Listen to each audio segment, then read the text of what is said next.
अस्सलाम वालेकुम students, welcome to zoology with Amna. आज हमने स्टडी करना लिंकेज और क्रॉसिंग ओवर को। तो सबसे पहले क्रॉसिंग ओवर को देखते हैं। जैसे हम मियोसिस की स्टेजेस को देखते हैं, तो जो मियोसिस 1 की स्टेज होती है प्रोफेज़ 1, उसके अंदर होती है हमारे पास क्रॉसिंग ओवर। जैसे क्रॉसिंग ओवर के तो सबसे पहले क्या होगा, ये जो नॉन सिस्टर क्रोमाटिड्स हैं, यानी जो दो होमोलोगस क्रोमोसोम्स हैं, वो आपस में इस तरह अलाइन होंगे। इनकी अलाइनमेंट को हम नाम देते हैं साइनेप्सिस का, ठीक है। और इन दोनों को हम नाम देते हैं बाइवेलेंट का, और टोटल 4 को हम नाम देते हैं टेट्राड का। अब ये जैसे होमोलोगस क्रोमोसोम्स जो हैं वो आपस में जैसे अलाइन होंगे, तो क्रॉसिंग ओवर होगी नॉन सिस्टर क्रोमाटिड्स के दरमियान। यानी हमें पता है एक जो क्रोमोसोम है ये आपस में अब एक दूसरे के लिए सिस्टर क्रोमाटिड्स हैं, लेकिन अगर दूसरे क्रोमोसोम के क्रोमाटिड्स को देखें, अगर हमने इसको और इसको कंपेयर करना है, तो ये आपस में नॉन सिस्टर क्रोमाटिड्स हैं। तो नॉन सिस्टर क्रोमाटिड्स के दरमियान यहाँ पे हो रही है क्रॉसिंग ओवर, ठीक है। तो क्रॉसिंग ओवर के बाद क्या होगा कि दोनों जो हैं वो अपने सेगमेंट्स को एक्सचेंज कर लेंगे, ठीक है। इस प्रोसेस को हम नाम देते हैं क्रॉसिंग ओवर या फिर रिकम्बिनेशन का। तो यह है क्रॉसिंग ओवर, और इसी की वजह से जेनेटिक वेरिएबिलिटी आती है हमारे पास। नेक्स्ट हम देखते हैं लिंकेज को, कि अगर लिंकेज है तो क्रॉसिंग ओवर से क्या डिफरेंस आएगा। अब कुछ जीन जो होते हैं वो सेम क्रोमोसोम के ऊपर ही जो होते हैं वो रिजाइड होते हैं, और वो जब मियोसिस होगी तो एनाफेज 1 में क्या होगा, वो एक पोल की तरफ माइग्रेट कर जाएंगे। यानी हमारे पास इस तरह जो है वो क्रोमाटिड्स है।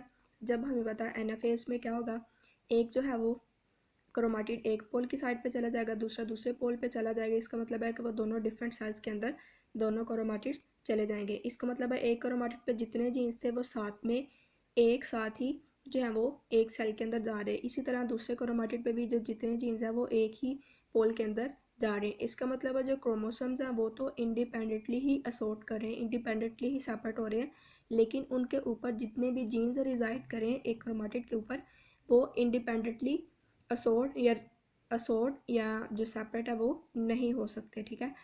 इसी चीज़ को हम नाम देते हैं लिंकेज का।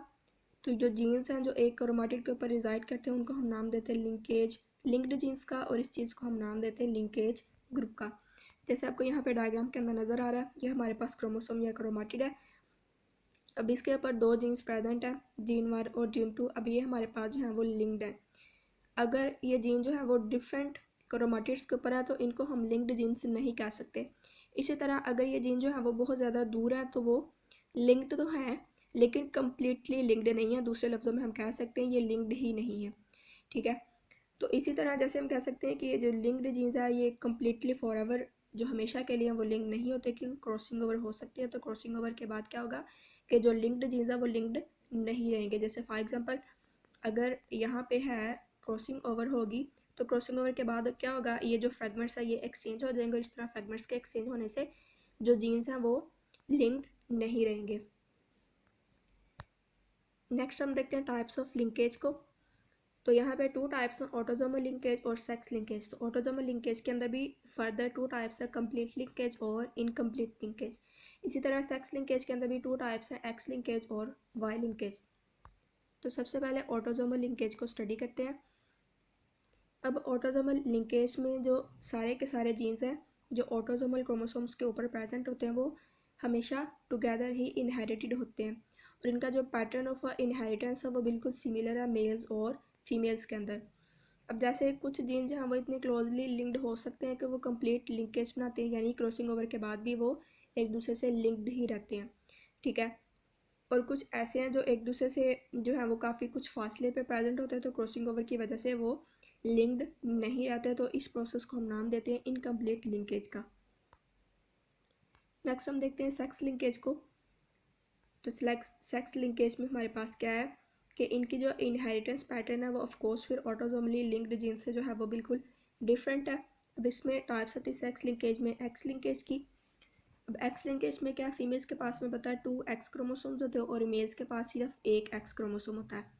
इस वजह से इसका मतलब है कि फ़ीमेल के पास हर जो एक्स क्रोमोसोम के ऊपर जितने भी जीन्स प्रेजेंट है वो 2 है एक ट्रेट को जो है वो एक्सप्रेस करने के लिए, और मेल के पास सिर्फ और सिर्फ एक जीन है।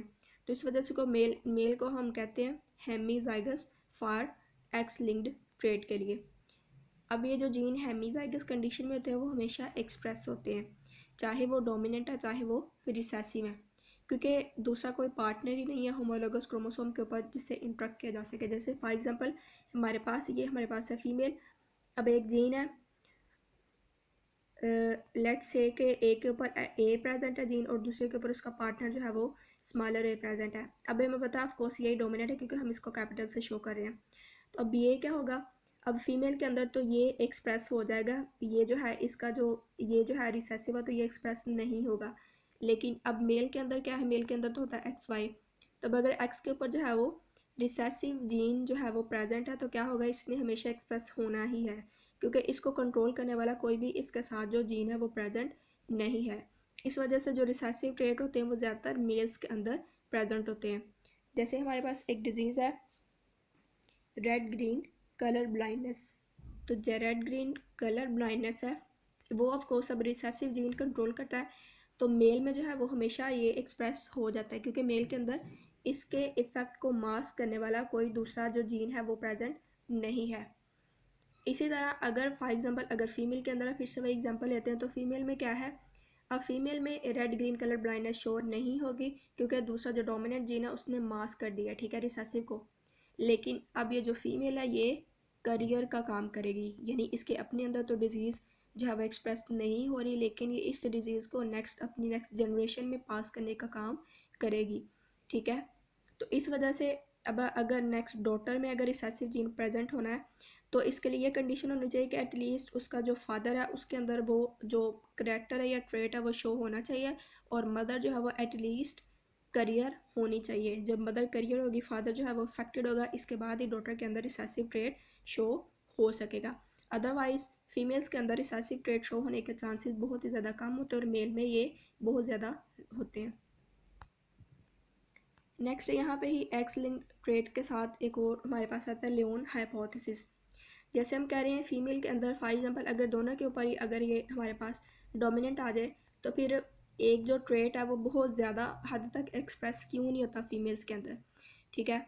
ये और कुछ और ऐसे क्वेश्चंस के जिनके आंसर देने के लिए एक साइंटिस्ट हमारे पास लियोन, इसने सजेस्ट किया कि जब अर्ली स्टेजेस होती हैं डेवलपमेंट की, यानी अभी अब क्लीवेज हो ही रही है, सेल्स जो है वो डिवीजन हो ही रही है, तो जो दो एक्स क्रोमोसोम प्रेजेंट होते हैं हर सेल के अंदर वो क्या होते हैं, उनमें से एक जो एक्स क्रोमोसोम होता है वो इनएक्टिवेट हो जाता है, ठीक है। यानी जैसे फॉर एग्जाम्पल यहाँ पे हमें जैसे नज़र आ रहा है जाइगोट है, जाइगोट से नेक्स्ट डिवीजन हो रही, तो हर सेल के अंदर सिर्फ और सिर्फ एक एक्स क्रोमोसोम ही एक्टिव है और दूसरा जो है वो इनएक्टिव हो चुका है। तो जो जीन इनएक्टिव हो चुका होता है उसको हम नाम देते हैं हेट्रोक्रोमेटिका। अब क्योंकि ये पूरा एक्स क्रोमोसोम ही इनएक्टिव हो चुका है, इसका मतलब है एक्स क्रोमोसोम के ऊपर जितने भी जीन रिजाइड करें वो सारे के सारे इनएक्टिव हो गए हैं, तो इसको फिर हम नाम देंगे हेट्रोक्रोमेटिका। और दूसरा इसी एक्स क्रोमोसोम का नाम है बार बॉडी। इसको भी एक साइंटिस्ट है जिसने डिस्कवर किया, जिसके बेस पे इसका नाम रखा गया बार बॉडी। तो जब इनको यानी कि जब किसी भी टिश्यू वगैरह को फीमेल के टिश्यू वगैरह को स्टेन किया जाता है तो उन्होंने इसके जो न्यूक्लियस है, न्यूक्लियस के अंदर उन्होंने कुछ ऐसे पैचेस देखे जो ज़्यादा स्टेनिंग ले रहे हैं, यानी काफ़ी ज़्यादा डेंसली जो स्टेन है, ठीक है। काफ़ी ज़्यादा तो नहीं बल्कि एक है, क्योंकि हर जो सेल है उसके अंदर एक ही जो है वो इनएक्टिव हो रहा है एक्स क्रोमोसोम।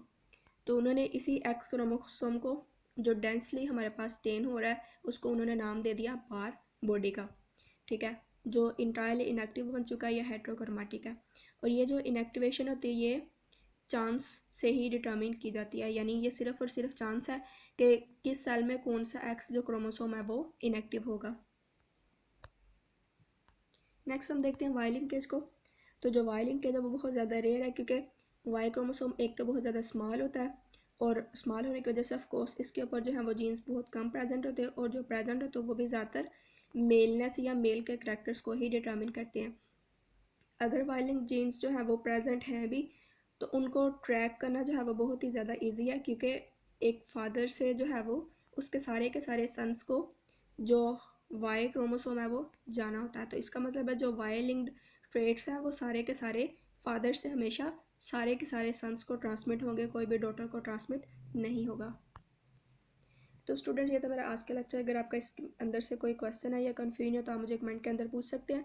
अगर आपको वीडियो अच्छी लगी है तो चैनल को सब्सक्राइब करें। नेक्स्ट वीडियो तक के लिए अल्लाह हाफिज़।